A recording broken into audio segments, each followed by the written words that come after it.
Okay.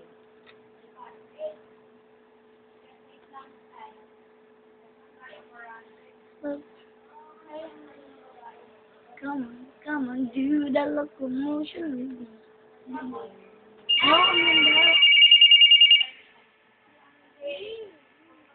Kami talaga.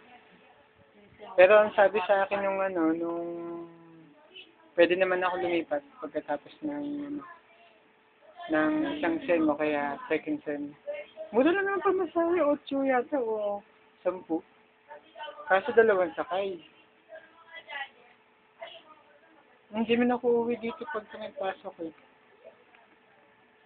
Diretso yung library pag vacant. Hindi. Ang mga Kuya Andy, ang parang ang pension na. Ah, Ito? Ay, ganito din. dito? Sila Mutya, Hindi na kami kain. Huwag ka na magganyan, bilisan mo na.